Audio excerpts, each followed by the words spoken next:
ଲୁକ 2 ପର୍ବ। ସେ ସମୟରେ ସମସ୍ତ ସାମ୍ରାଜ୍ୟବାସୀଙ୍କ ନାମ ଲେଖା ଯିବା ନିମନ୍ତେ କାଇସର ଅଗଷ୍ଟସଙ୍କଠାରୁ ଆଜ୍ଞା ଘୋଷଣା କରାଗଲା। ସୁରିଆର ଶାସନକର୍ତ୍ତା କ୍ୟୁରିନିଙ୍କ ସମୟରେ ପ୍ରଥମ ଥର ଏହି ନାମ ଲେଖା ହୋଇଥିଲା। ଏଥି ନିମନ୍ତେ ସମସ୍ତେ ନାମ ଲେଖାଇବା ପାଇଁ ଆପଣା ଆପଣା ନଗରକୁ ଯାଉଥିଲେ। ପୁଣି ଯୋସେଫ ମଧ୍ୟ ନାମ ଲେଖାଇବା ନିମନ୍ତେ ମରିୟମଙ୍କ ସହିତ ଗାଲିଲିର ନାଜିରେତ ନଗରରୁ ଜିହୁଦା ପ୍ରଦେଶର ବେଥଲେହେମ ନାମକ ଦାଉଦଙ୍କ ନଗରକୁ ଗଲେ, କାରଣ ସେ ଦାଉଦଙ୍କ ବଂଶ ଓ ଗୋଷ୍ଠୀର ଲୋକ ଥିଲେ। ତାଙ୍କ ସହିତ ମରିୟମଙ୍କ ବିବାହ ନିର୍ବନ୍ଧ ହୋଇଥିଲା ଓ ସେ ଗର୍ଭବତୀ ଥିଲେ। ସେମାନେ ସେହି ସ୍ଥାନରେ ଥିବା ସମୟରେ ତାଙ୍କର ପ୍ରସବ କାଳ ଉପସ୍ଥିତ ହେଲା। ପୁଣି ସେ ଆପଣା ପ୍ରଥମଜାତ ପୁତ୍ର ପ୍ରସବ କଲେ ଏବଂ ତାହାଙ୍କୁ ଲୁଗାରେ ଗୁଡ଼ାଇ ଗୁହାଳ କୁଣ୍ଡରେ ଶୁଆଇଲେ, କାରଣ ବସା ଘରେ ସେମାନଙ୍କ ପାଇଁ ସ୍ଥାନ ନଥିଲା। ସେହି ଅଞ୍ଚଳରେ କେତେକ ମେଷପାଳକ ପଦାରେ ରହି ରାତ୍ରିରେ ସେମାନଙ୍କ ପଲ ଜଗୁଥିଲେ। ପ୍ରଭୁଙ୍କର ଜଣେ ଦୂତ ସେମାନଙ୍କ ନିକଟରେ ଉପସ୍ଥିତ ହେଲେ। ପୁଣି ପ୍ରଭୁଙ୍କର ଗୌରବର ଜ୍ୟୋତି ସେମାନଙ୍କ ଚତୁର୍ଦିଗରେ ପ୍ରକାଶିତ ହେଲା, ଆଉ ସେମାନେ ଅତିଶୟ ଭୟଗ୍ରସ୍ତ ହେଲେ। ସେଥିରେ ଦୂତ ସେମାନଙ୍କୁ କହିଲେ, ଭୟ କର ନାହିଁ। ଦେଖ, ମୁଁ ସମସ୍ତ ଲୋକଙ୍କର ଅତ୍ୟନ୍ତ ଆନନ୍ଦଜନକ ସୁସମାଚାର ତୁମମାନଙ୍କୁ ଜଣାଉଅଛି, କାରଣ ଆଜି ଦାଉଦଙ୍କ ନଗରରେ ତୁମମାନଙ୍କ ନିମନ୍ତେ ତ୍ରାଣକର୍ତ୍ତା ଜନ୍ମଗ୍ରହଣ କରିଅଛନ୍ତି, ସେ ଖ୍ରୀଷ୍ଟ ପ୍ରଭୁ। ଆଉ ତୁମମାନଙ୍କ ନିମନ୍ତେ ଏହା ଚିହ୍ନ ସ୍ୱରୂପ ହେବ। ତୁମେମାନେ ଜଣେ ଶିଶୁଙ୍କୁ ଲୁଗାରେ ଗୁଡ଼ା ହୋଇ ଗୁହାଳ କୁଣ୍ଡରେ ଶୋଇଥିବାର ଦେଖିବ। ପୁଣି ଅକସ୍ମାତ୍ ସେହି ଦୂତଙ୍କ ସାଙ୍ଗରେ ସ୍ୱର୍ଗୀୟ ବାହିନୀର ଗୋଟିଏ ବୃହତ୍ ଦଳ ଉପସ୍ଥିତ ହୋଇ ଈଶ୍ୱରଙ୍କ ସ୍ତବଗାନ କରୁ କରୁ କହିଲେ, ଊର୍ଦ୍ଧ୍ୱ ଲୋକରେ ଈଶ୍ୱରଙ୍କ ମହିମା, ପୁଣି ପୃଥିବୀରେ ତାହାଙ୍କର ସନ୍ତୋଷ ପାତ୍ର, ମନୁଷ୍ୟମାନଙ୍କ ମଧ୍ୟରେ ଶାନ୍ତି। ଦୂତମାନେ ସେମାନଙ୍କଠାରୁ ସ୍ୱର୍ଗକୁ ପ୍ରସ୍ଥାନ କଲା ଉତ୍ତାରେ ମେଷପାଳକମାନେ ପରସ୍ପରକୁ କହିବାକୁ ଲାଗିଲେ, ଆସ, ଆମେମାନେ ବେଥଲେହେମ ପର୍ଯ୍ୟନ୍ତ ଯାଇ ପ୍ରଭୁ ଆମ୍ଭମାନଙ୍କୁ ଏହି ଯେଉଁ ଘଟଣା ଜଣାଇଲେ ତାହା ଦେଖିବା। ଏଥିରେ ସେମାନେ ଶୀଘ୍ର ଯାଇ ଅନ୍ୱେଷଣ କରି ମରିୟମ ଓ ଯୋସେଫଙ୍କୁ ପୁଣି ଗୁହାଳ କୁଣ୍ଡରେ ଶିଶୁଙ୍କୁ ଶୋଇଥିବାର ଦେଖିଲେ। ସେମାନେ ଏହା ଦେଖି ସେହି ଶିଶୁଙ୍କ ସମ୍ବନ୍ଧରେ ସେମାନଙ୍କୁ ଯେଉଁ କଥା କୁହାଯାଇଥିଲା ତାହା ପ୍ରକାଶ କଲେ। ପୁଣି ଯେତେ ଲୋକ ମେଷପାଳକମାନଙ୍କଠାରୁ ସେହିସବୁ କଥା ଶୁଣିଲେ, ସେମାନେ ସମସ୍ତେ ସେଥିରେ ଚମତ୍କୃତ ହେଲେ। କିନ୍ତୁ ମରିୟମ ଏହି ସମସ୍ତ କଥା ହୃଦୟରେ ରଖି ଆନ୍ଦୋଳନ କରିବାକୁ ଲାଗିଲେ।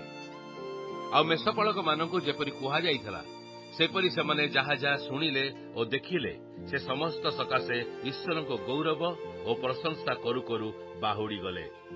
ତାହାଙ୍କୁ ସୁନ୍ନତ କରିବା ସକାଶେ ଅଷ୍ଟମ ଦିନ ଉପସ୍ଥିତ ହୁଅନ୍ତେ ତାହାଙ୍କର ନାମ ଯୀଶୁ ଦିଆଗଲା। ଏହି ନାମ ତାହାଙ୍କ ଗର୍ଭସ୍ଥ ହେବା ପୂର୍ବରୁ ଦୂତଙ୍କ ଦ୍ୱାରା ଦିଆଯାଇଥିଲା।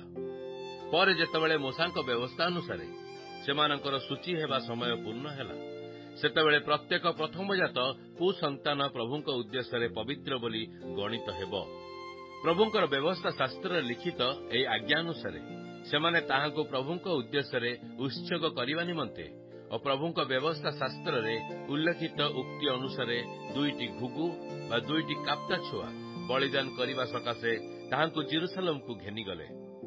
ଆଉ ଦେଖ, ଜେରୁସାଲେମରେ ସିମିଓନ ନାମକ ଜଣେ ଧାର୍ମିକ ଓ ଭକ୍ତ ବ୍ୟକ୍ତି ଥିଲେ। ସେ ଇସ୍ରାଏଲର ସାନ୍ତ୍ୱନା ଅପେକ୍ଷା କରୁଥିଲେ। ପୁଣି ପବିତ୍ର ଆତ୍ମା ତାଙ୍କଠାରେ ଅଧିଷ୍ଠାନ କରିଥିଲେ। ପ୍ରଭୁଙ୍କର ଅଭିଷିକ୍ତଙ୍କର ଦର୍ଶନ ନ ପାଇଲେ ତାଙ୍କର ଯେ ମୃତ୍ୟୁ ହେବ ନାହିଁ, ପବିତ୍ର ଆତ୍ମାଙ୍କ ଦ୍ୱାରା ତାଙ୍କୁ ଏହି ପ୍ରତ୍ୟାଦେଶ ଦିଆଯାଇଥିଲା। ସେ ଆତ୍ମାଙ୍କ ଦ୍ୱାରା ଚାଳିତ ହୋଇ ମନ୍ଦିରକୁ ଆସିଲେ।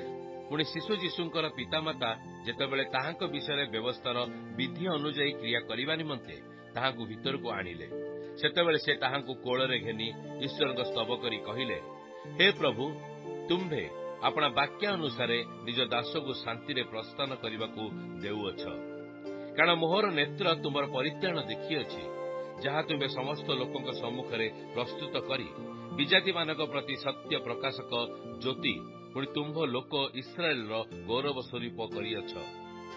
ତାହାଙ୍କ ସମ୍ବନ୍ଧୀୟ କଥିତ ସମସ୍ତ ବିଷୟରେ ତାହାଙ୍କ ପିତାମାତା ଚମତ୍କୃତ ହେଉଥିଲେ। ଆଉ ସିମିଓନ ସେମାନଙ୍କୁ ଆଶୀର୍ବାଦ କରି ତାହାଙ୍କର ମାତା ମରିୟମକୁ କହିଲେ, ଦେଖ, ଯେପରି ଅନେକଙ୍କ ହୃଦୟର ଭାବ ପ୍ରକାଶିତ ହୁଏ, ଏଥିପାଇଁ ଏହି ଶିଶୁ ଇସ୍ରାଏଲ ମଧ୍ୟରେ ଅନେକଙ୍କ ପତନ ଓ ଉତ୍ଥାନ ନିମନ୍ତେ ଏବଂ ଯାହା ବିରୁଦ୍ଧରେ କଥା କୁହାଯିବ ଏପରି ଚିହ୍ନ ହେବା ନିମନ୍ତେ ନିରୂପିତ, ପୁଣି ତୁମ୍ଭ ନିଜ ପ୍ରାଣକୁ ମଧ୍ୟ ଖଡ୍ଗବିଦ୍ଧ କରିବ। ଆଉ ହାନ୍ନା ନାମ୍ନୀ ଜଣେ ଭାବବାଦିନୀ ଥିଲେ। ସେ ଆସେର ବଂଶଜ ଫିନୁଏଲଙ୍କର କନ୍ୟା। ତାଙ୍କର ଅନେକ ବୟସ ହୋଇଥିଲା। ସେ କୁମାରୀ ଅବସ୍ଥା ପରେ 7 ବର୍ଷ ସ୍ୱାମୀ ସହିତ ବାସ କରିଥିଲେ ଓ 84 ବର୍ଷ ପର୍ଯ୍ୟନ୍ତ ବିଧବା ହୋଇ ରହିଥିଲେ। ସେ ମନ୍ଦିର ପରିତ୍ୟାଗ ନ କରି ଉପବାସ ଓ ନିବେଦନ ସହ ଦିବାରାତ୍ର ଉପାସନା କରୁଥିଲେ। ସେହି ଦଣ୍ଡରେ ସେ ଉପସ୍ଥିତ ହୋଇ ଈଶ୍ୱରଙ୍କ ସ୍ତୁତିବାଦ କରୁ କରୁ ଜେରୁସାଲମର ମୁକ୍ତି ଅପେକ୍ଷାରେ ଥିବା ସମସ୍ତଙ୍କୁ ତାହାଙ୍କ ବିଷୟ କହିବାକୁ ଲାଗିଲେ। ପରେ ସେମାନେ ପ୍ରଭୁଙ୍କ ବ୍ୟବସ୍ଥା ଅନୁଯାୟୀ ସମସ୍ତ କ୍ରିୟା ସମ୍ପନ୍ନ କରି ଗାଲିଲିକି ନିଜ ନଗର ନାଜରିତକୁ ବାହୁଡ଼ିଗଲେ। ଆଉ ଶିଶୁ ବୃଦ୍ଧି ପାଇବାକୁ ଲାଗିଲେ ଓ ଜ୍ଞାନରେ ପୂର୍ଣ୍ଣ ହେଉ ହେଉ ସର୍ବଶକ୍ତିମାନ ହେଲେ। ପୁଣି ଈଶ୍ୱରଙ୍କ ଅନୁଗ୍ରହ ତାହାଙ୍କ ଉପରେ ଥିଲା। ତାହାଙ୍କ ପିତାମାତା ପ୍ରତିବର୍ଷ ନିସ୍ତାର ପର୍ବ ସମୟରେ ଜେରୁସାଲମକୁ ଯାଉଥିଲେ। ତାହାଙ୍କର 12 ବର୍ଷ ସମୟରେ ସେମାନେ ପର୍ବର ରୀତି ଅନୁସାରେ ସେଠାକୁ ଯାତ୍ରା କଲେ।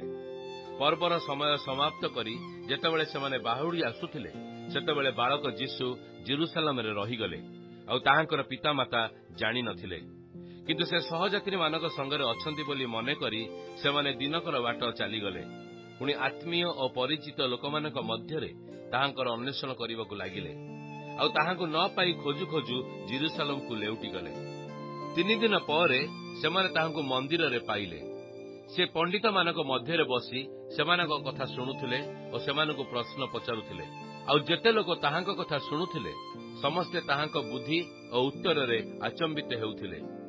ସେମାନେ ତାହାଙ୍କୁ ଦେଖି ଆଶ୍ଚର୍ଯ୍ୟାନ୍ୱିତ ହେଲେ। ଆଉ ତାହାଙ୍କର ମାତା ତାହାଙ୍କୁ କହିଲେ, ପୁଅରେ, ଆମ୍ଭମାନଙ୍କ ପ୍ରତି କାହିଁକି ଏପରି ବ୍ୟବହାର କଲୁ?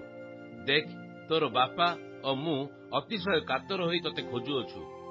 ଏଥିରେ ସେ ସେମାନଙ୍କୁ କହିଲେ, କାହିଁକି ତୁମେମାନେ ମୋତେ ଖୋଜୁଥିଲ?